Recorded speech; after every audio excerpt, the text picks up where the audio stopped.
Catherine has looked at what they're selling over there. ¿Qué vende? So these are the Cuban entrepreneurs, profiteers who should not really exist in Cuba. But ideals are one thing and reality is another. The Soviet Union went bankrupt in 1990, and for the world it was the end of the Cold War. For Cuba, it meant total defeat and the onset of a massive economic crisis. State of emergency.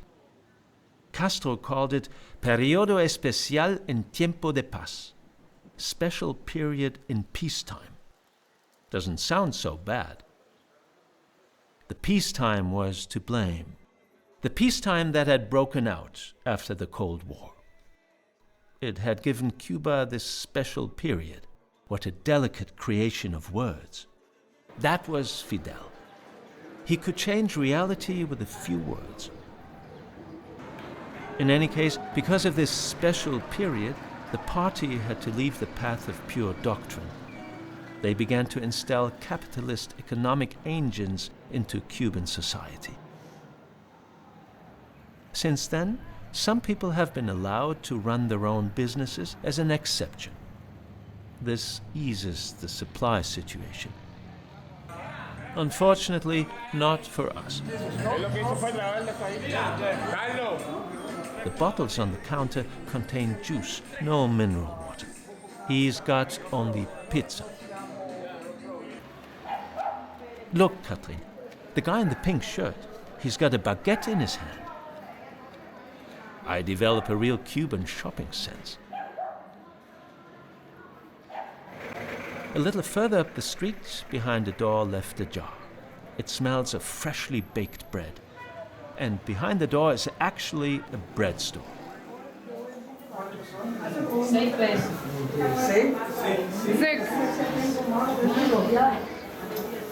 So, bread we've got, but we are still missing mineral water, milk and sugar. It is really just pure coincidence that suddenly we find ourselves in front of the sugar ministry.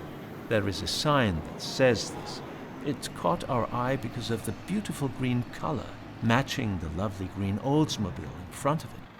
I ask someone who has just come out, and he gives us a tip that there is a market hall for basic food supply nearby. We're bound to find sugar there. And here we are. Muy grande. Mucho espacio.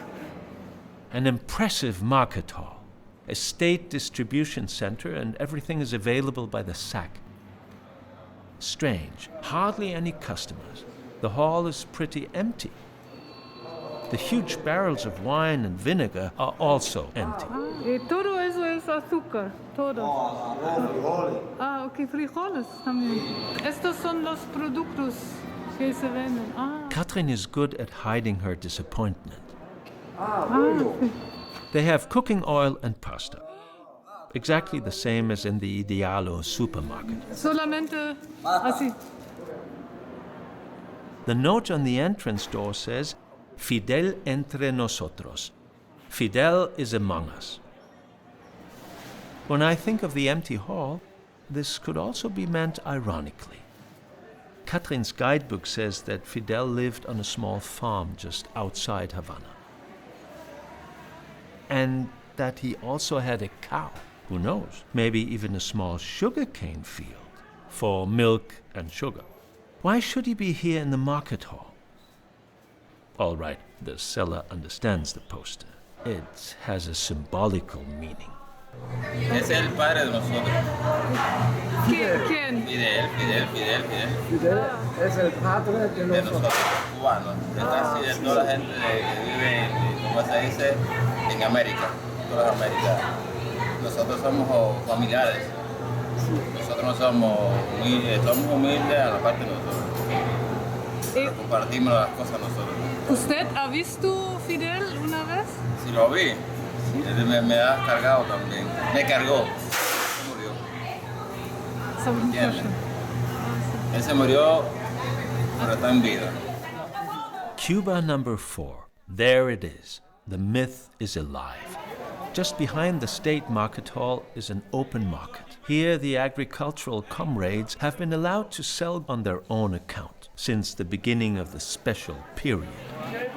Was wollen wir denn jetzt kaufen? Nur die Avocados, damit wir die unterwegs essen. Wow, so dicke Avocados habe ich noch nie gesehen. Dann nehmen wir die für 12.